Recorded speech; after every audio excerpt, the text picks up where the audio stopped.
Good morning, y'all. I'm not really from around these here parts, actually. I bring greetings from King Charles III in England. It's wonderful to be here, seriously, and my son Noah and I have had such a blast joining you in Dallas, and I'm really looking forward to sharing with you here on the final morning of this amazing conference. What a fabulous church you have, and it's just so good to see so many young people as well as everyone else here, and I really hope that what I share this morning helps you as you make the case for Jesus to other people in your life. So I've been running, as Jeremiah said, a radio show and podcast for many years. It's been called Unbelievable, not because I think Christianity is unbelievable, but because actually I think there's a good conversation to be had on whether we can make the case for faith in our generation. So I come from a country that is very skeptical in many ways of faith. There's been a downturn in religious life. There's been less church going, less people calling themselves Christian. And it's harder to live in a Christian bubble in the UK. But I think you're experiencing the same thing even here in the USA, actually. We're around people, friends, neighbors, family, who don't necessarily share our faith. And the question is, how can we have good conversations, productive, fruitful, Christ-filled conversations with those who perhaps don't share our faith? So I want to talk to you today about the show that I've been hosting, and as Jeremiah said, some of the reasons why I think it makes sense to be a Christian. So the Unbelievable show began by me bringing Christians and non-Christians together in a radio studio to debate whether God exists, whether we can trust the Bible, whether science and faith make sense, ethics, history, all kinds of issues. And what I discovered in the process of hosting these conversations was that actually Christianity can stand on its own 2 feet intellectually. That actually we don't need to be scared, we don't need to run away, we don't need to duck the hard questions and objections. Yeah, there's still plenty of mystery, there's still lots of things I don't know the answer to, but what I found at the center of it was a core, a historic core that made sense of life. And I'd love to talk to you about that this morning, but there's been all kinds of interesting conversations that I've hosted over the years. This is a shot from in studio when I hosted the leader of the British Humanist Association, the one nearest the camera there, Andrew Copson, in dialogue with a theologian, asking whether we can make sense of life without God, whether we can make sense of morality and ethics without God. And we've had a lot of video debates and discussions over the years as well. It's a fairly well-known intellectual on the right there, Jordan Peterson, who's a Canadian psychologist. Now, he wouldn't necessarily even describe himself as a conventional Christian, but in this interview, I was putting him opposite an atheist psychologist called Susan Blackmore on the left of the picture. And they were debating, do we need God to make sense of life? And in fact, Jordan Peterson was defending that idea, that yes, we do need something like God to make sense of life. So you can catch all of these on podcast, on the video channel. There's a whole archive of shows there for you to dip into. And I just loved being able to bring together these heavyweight thinkers to debate these issues, because I loved putting Christianity out in the public square, where it belongs. We don't have to live in a Christian bubble. We can take on the questions, the doubts of our friends and neighbors. We don't necessarily have all the answers, but you know what? We can have a good conversation, okay? And that's all we're being asked to do. And the show has continued in all kinds of ways. Obviously, during COVID and the lockdown, we moved to a kind of remote broadcast. I was doing it from my spare room, but we continued to have fantastic conversations. Ethical issues, assisted suicide was one we did. Crazy issues like psychedelic drugs, you know, and my video editor was a bit naughty with the picture he took of me for that one. I look like I'm on some kind of psychedelic drug there, but it's, you know, we covered all the issues, okay, because actually Christianity can speak to every issue in life. This was a fascinating show. The woman in the top left-hand corner, Ashley Landay, she was someone who was into psychedelic drugs for much of her adult life, but she experienced this extraordinary conversion to Christianity and saw that what she was looking for wasn't going to be found there. It was going to be found ultimately in Jesus Christ. So I've enjoyed speaking to so many interesting individuals, but it's not just those long-form conversations. I've got a TikTok channel. I must admit, I don't have as many followers as my son Noah, but I've got a few, and if you want to check that out, if you're on TikTok or Instagram, you can find me as justin.brierley. It's short thoughts on how to make sense of faith. This is one that did really well, actually. This had over 6 million views. It was me answering someone's question on if God made the universe, then who made God? It's a great question. If you want to go and check out the video, it's on my Instagram and TikTok. So this is all about having good conversations, starting good conversations, helping people to have those conversations wherever they find themselves. And really, you could sum up really the work I've been doing, the conversations I've been having, with that famous verse from 1 Peter 3:15. This is one that's worth noting down, because this has kind of been the guiding verse for my life. Always be prepared to give an answer to everyone who asks you, to give the reason for the hope that you have, but do this with gentleness and respect. In the early Christian church, they were surrounded by people with questions too, okay? If you've got people asking difficult questions in your life, you are not alone. It's always been the case. And back then, the Apostle Peter wrote to the early church and he said, here's how to do it. Be ready, be prepared. Think this through. Do some reading. Listen to some good podcasts. Come to some conferences. Be ready to give a reason for the hope that you have when someone asks you about it. But then he also said this, do this with gentleness and respect. This is so important. This was what I was trying to model on these conversations as well. Not just Christians coming with good answers to objections, but also doing it with gentleness and respect. We need a bit more gentleness and respect in our conversations, in our culture. I don't know if you've noticed, but on social media, we don't get a lot of that these days, okay? It's all about everyone just hitting each other from their sidelines. And unfortunately, I've rarely found that simply shouting someone down does anything to bring them closer to Christ. The way we say things matters just as much as what we say. So I would encourage you, have those conversations and remember this verse. Do it with gentleness and respect. And that's what we've been trying to do with these conversations. The show really began in the heyday of something called the New Atheism. Now, a lot of you folk will be too young to even know what that was, but when I was kind of growing up and in my early 20s, this was a big deal. The New Atheism was a very dogmatic, bullish, out there, riding high in the culture form of atheism. It was people who said there is no God, and you're kind of dumb if you believe that there is. And they said, not only does God not exist, religion is bad for you as well. There were best-selling books, particularly by the guy on the screen. He's called Richard Dawkins. He's a well-known scientist in the UK, but he published a best-selling book called The God Delusion, where he claimed that faith was just a fairy tale and had been replaced by science and reason. And he and a number of others led this movement called New Atheism, which really asked hard questions of Christians. But you know what? I thank God for Richard Dawkins, because I think he did us a favor in many ways. He helped me and many others I know to actually start to engage their brain again, to think, well, how do I respond to objections to faith? And guess what? One of my best friends today became a Christian because of Richard Dawkins, believe it or not. It's funny how God works sometimes. He's a guy called Peter Byram. I've known him for many years. He started listening to my show because he'd started to bump into the work of Richard Dawkins. He was not a Christian. He was pretty convinced that there was no God. But then, as he started to watch videos by Richard Dawkins, he also started to realize there were some people responding to him.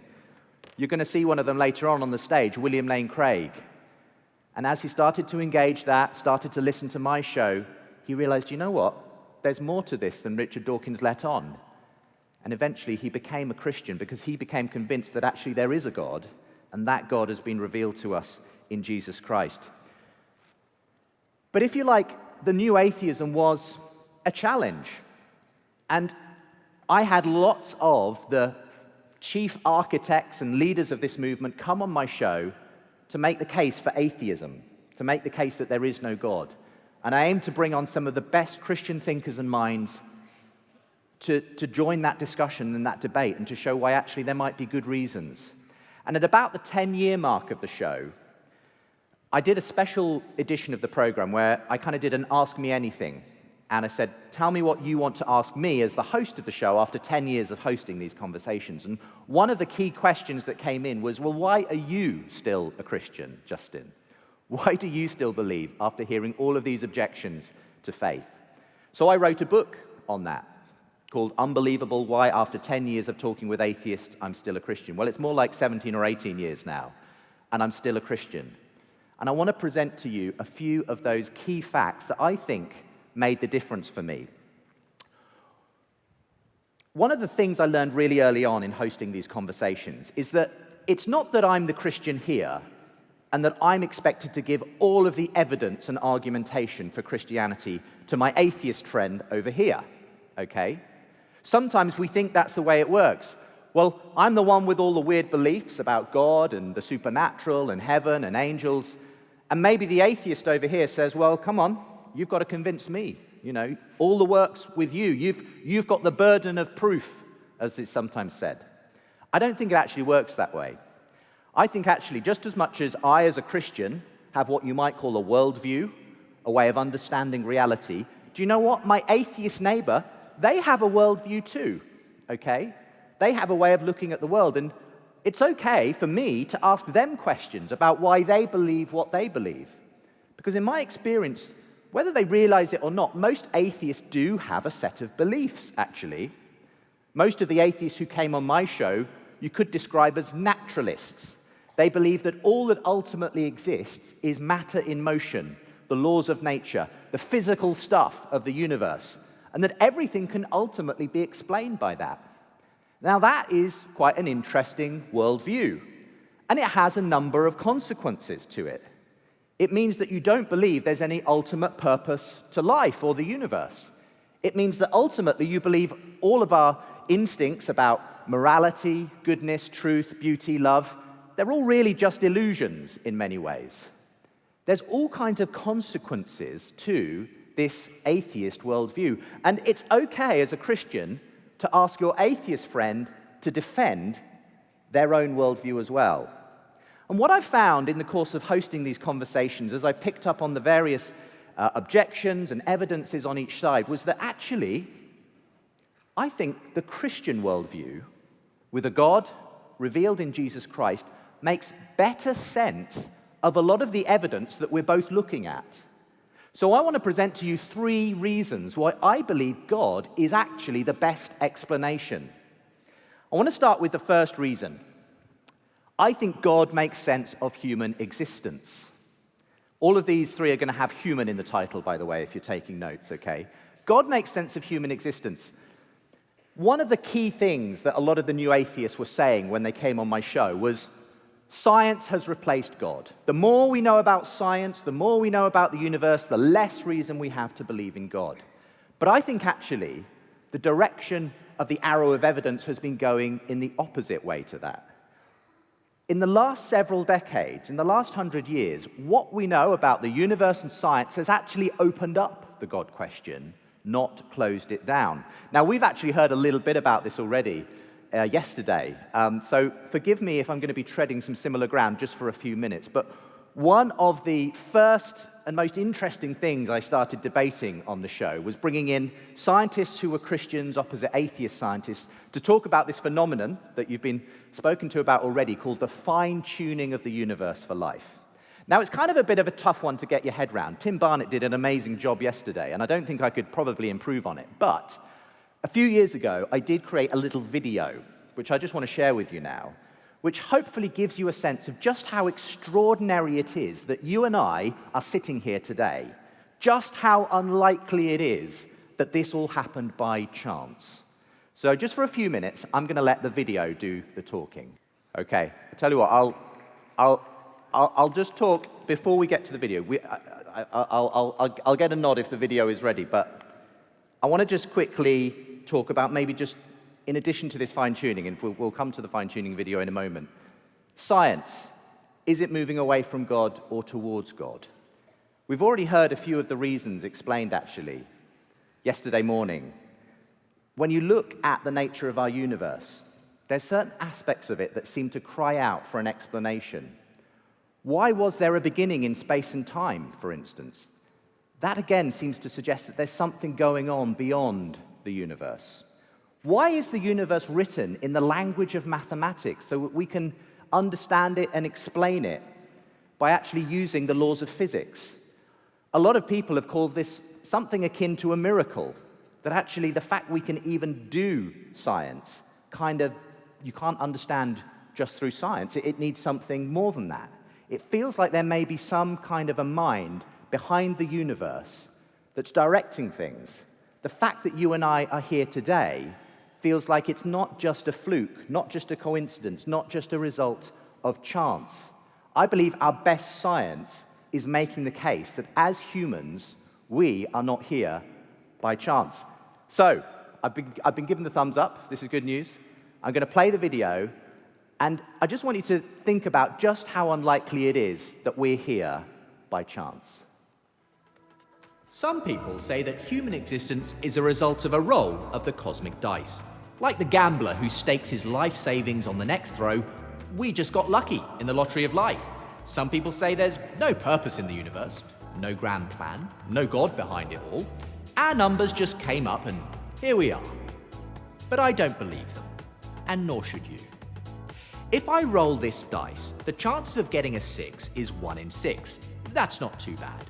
But what are the chances of me rolling 6 twice in a row? Well, the odds get longer. It's 1 in 6 times by 1 in 6. That's 1 in 36. So I'd have to be pretty lucky to get 2 6s in a row. Now, every time I add the chances of rolling another 6 in a row, the odds go up exponentially, and it gets even more unlikely. Now, what if I rolled this dice 70 times, and every single time I got a 6? Okay, that's pretty unlikely, but it's possible, right? Well, in fact, the chances of rolling a 6 70 times in a row are around 1 in 10 to the 55. That's a 1 with 55 zeros after it. Now, just to put that in perspective, how long would I have to stand here rolling this dice, allowing about 5 seconds per roll, before hitting that lucky streak and rolling 76s in a row? Well, I had a mathematician friend work it out for me. On average, you would have to continually roll this dice for 100 trillion, trillion, trillion, trillion, trillion, trillion, trillion, trillion, trillion, trillion years before your numbers come up. That's a long time. What if you applied that thinking to us? What are the odds of us being here? Now, the odds of rolling 76s in a row, 1 in 10 to the 55, as it happens, those are the same odds of something called the expansion rate of the universe being just right for the existence of us here today. From the moment of the Big Bang, when our universe began to rapidly expand, the rate of that expansion was exquisitely finely balanced. Any faster, and the universe would have expanded too rapidly to allow the formation of chemicals, atoms, stars, and galaxies. Any slower, and the universe would have collapsed back in on itself. But as it happens, the universe expanded at just the right rate to allow for life to develop in the future, for us to be here. It hit 70 rolls of the number 6 in a row, first time. And the expansion rate of the universe is just one among 30 or so other incredibly sensitively finely tuned constants and fundamental forces in the universe that must be just the way they are for the universe to be able to produce us. So let's imagine, if I went ahead and rolled this dice 70 times, and what do you know, every time it came up 6. No waiting for trillions upon trillions of years, first time. Beginner's luck? Hardly. You would assume that I must have rigged it. Maybe the dice are loaded, maybe there are 6s on every side. It can't be chance. Now let me ask you, why would we assume that this universe with us in it, which is actually way more improbable than my 70 rolls, is just a result of chance? The fact that we're here shows that someone's loaded the dice. In fact, maybe there's no dice at all.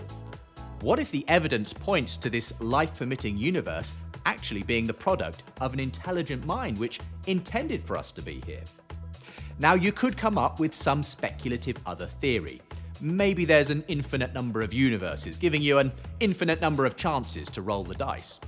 Maybe. But we don't have any scientific evidence for it.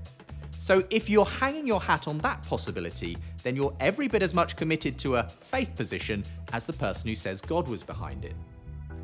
Believing in God isn't a delusion. It's a perfectly reasonable conclusion when we look at the fingerprints on our universe.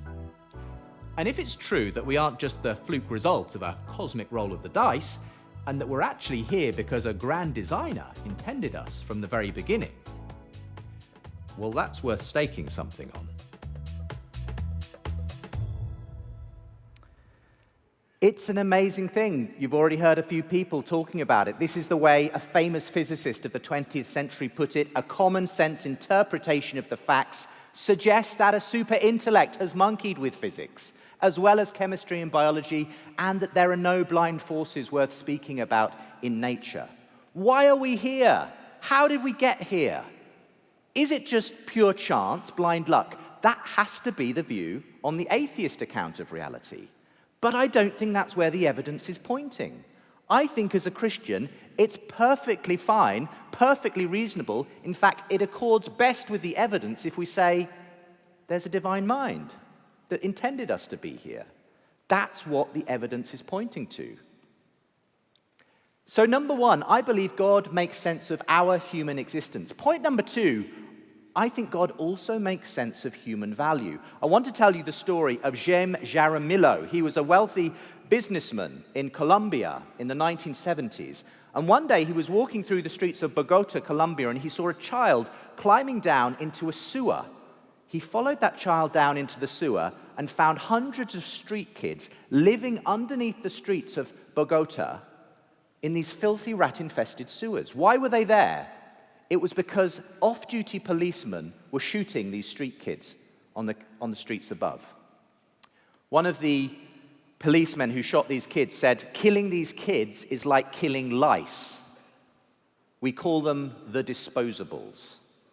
Now, James Jaramillo, he started to rescue these street kids. He started to put them in a home where they had a loving Christian community and an education. And the question I have for you is, why did James Jaramillo do the right thing, the human thing? Why would we say that those off-duty police officers were doing the wrong thing? You see, I find it very difficult to come up with a good explanation on a purely atheist worldview. And I've asked my atheist friends this many times. Where does that idea that humans have inherent value, dignity, and purpose come from? I had an interesting conversation with Richard Dawkins. Richard Dawkins, this well-known atheist, he had a conversation, a debate with a well-known Christian thinker called John Lennox at Oxford University several years ago. And I got my first opportunity to have my first interview with Richard Dawkins in the sort of after-show party. And we had a fascinating conversation, and it included me asking him, as an atheist, how he makes sense of our moral beliefs about how we should treat each other as humans. Where does that come from? And I'm just going to quote you verbatim some of our conversation. I said to him, "Richard, if we'd evolved into a society where rape was considered fine, would that mean that rape is fine?" And he said, "I don't want to answer that question. It's enough for me to say that we live in a society where it's not considered fine. We live in a society where selfishness, failure to pay your debts, failure to reciprocate favors is regarded askance. That is the society in which we live. I'm very glad. That's a value judgment. Glad that I live in such a society."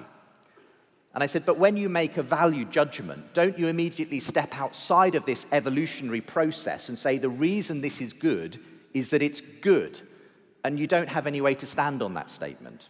And he said to me, "Well, my value judgment itself could come from my evolutionary past." And I said, "So therefore it's just as random in a sense as any product of evolution?" He said, "Well, you could say that, but in any case, nothing about it makes it more probable that there's anything supernatural."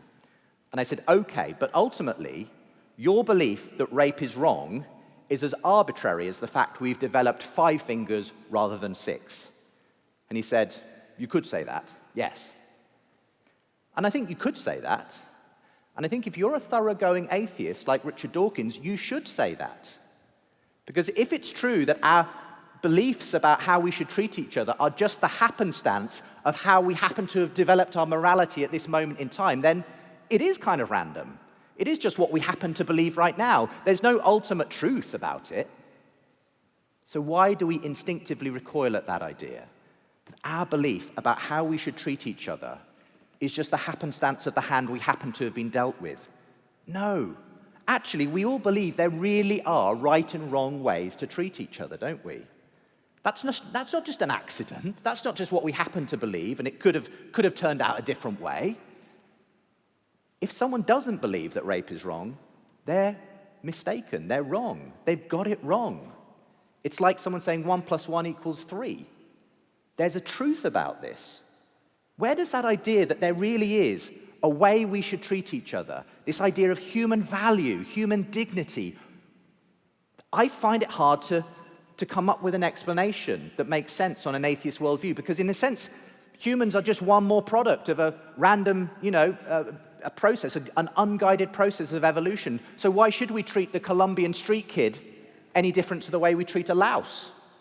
If I happen to think that their life is worthless, then hey, it's just my opinion. But actually, because we don't really believe that, I think that the Christian worldview makes better sense. If we believe humans do have intrinsic value and dignity, well, guess what? It's right there on the first page of the Bible. In Genesis chapter 1, it says humans are made in the image of God. If that's true, then all of us have inherent, indefinable, infinite value and dignity. It doesn't matter whether you're a street kid or a millionaire living in a penthouse. You matter the same. Your value is the same. One of these kids, when they were gunned down, had a note pinned to them saying, "I killed you because you had no education and no future." Well, is that the definition of value of a human life? Who you are, where you were born, your level of education? No, we know that can't be true. The only way I can make sense of this idea that we believe that all humans have the same value, whoever they are, wherever they find themselves in life, is if we've all been made in the image of God. I believe only God makes sense of human value. So that's two things for you: human existence, human value, finally, human purpose. It's the why question. I want to introduce you to the story of Jennifer Fulwiler. She's a fascinating person. She grew up in a Christian family, she grew up in an atheist family, one where religion was painted as clearly false.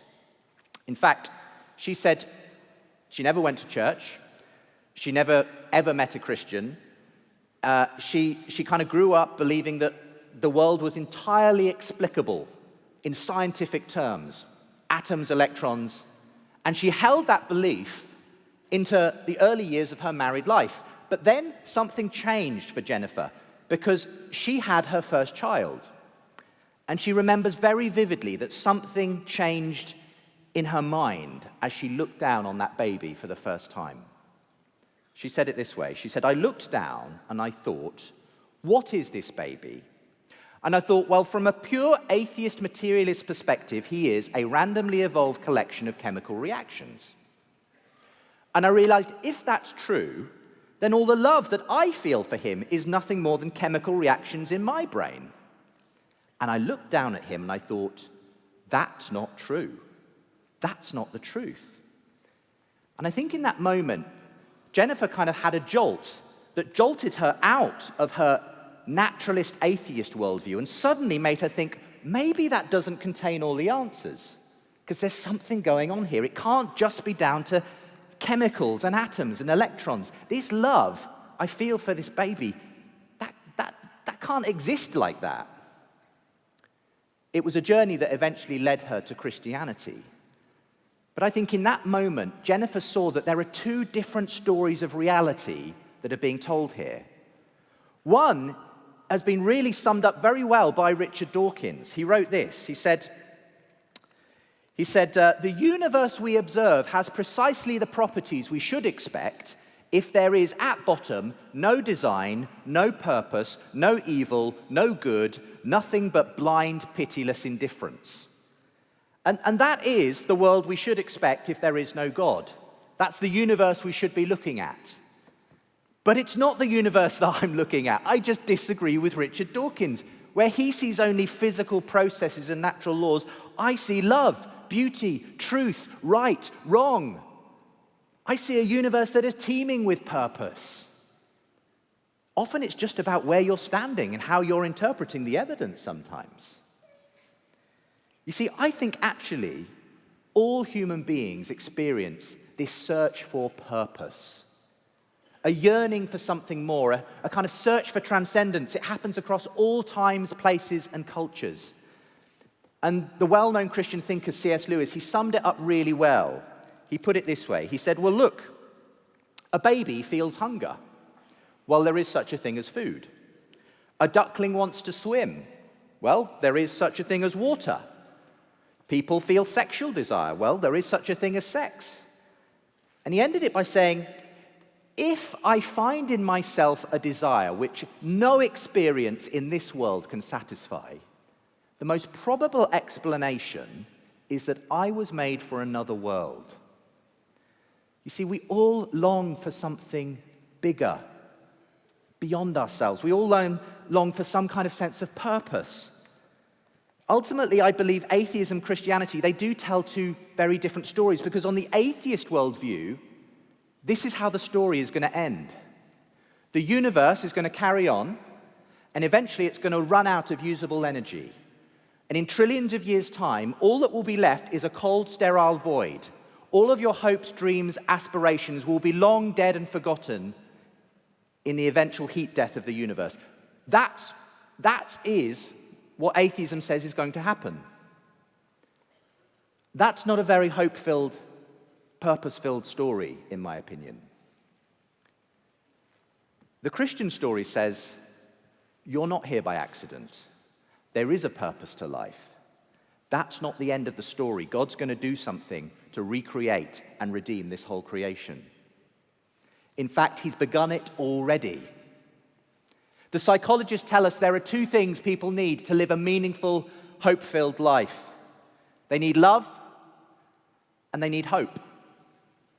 Well, guess what? The Christian story has both those things in abundance. It tells the story of a God who came and gave his life for us. That is the most extravagant picture of love you could possibly hope for. And it's the story of a God who rose again from the grave to beckon us into a life of eternal hope. That's the most beautiful picture of hope you could ever hope for. Love and hope, it's there in abundance in the Christian story. I don't see it in the atheist story of reality. I'm sorry, I just don't. If you're looking for a story that makes sense of your life, that makes sense of our deepest sense of who we are and why we matter, that makes sense of why we're here in this big universe, I believe the Christian story makes sense. I believe God makes sense of human existence, human value, and human purpose. We've been invited into something that is so big, so much bigger than the small stories we tell. I find it very hard, in the end, to believe that the rational, ordered universe we live in is just a cosmic fluke, that we're just here by accident. I find it impossible to believe that all my beliefs about human dignity and value are just kind of illusions foisted upon us by an unguided process. And I don't believe that search across all times and places for something more, for a reason for living, is ultimately just a shout into the dark. I believe in so many ways the Christian story holds the best explanation. Not just through clever arguments and intellectual thoughts, but through a person, Jesus Christ. And I want to encourage you, if you're in that place where you're doubting this story, where you have questions, that's okay. Because we have a God who meets us in our doubts, who meets us in our story and says, take my hand and we'll do this together. So I encourage you to go and have those conversations with your non-Christian friends, neighbors. You don't have to have all the answers, but just be encouraged that actually these might be some starting points where you could have a conversation and say, well, why do you believe in human value? Where do you think the universe came from? What do you think the purpose of life is? I believe God will be with you in those conversations, and that actually we have a great hope in Jesus Christ, who guides us as we go into the world to share that hope that purpose with him. God bless you guys. Take care.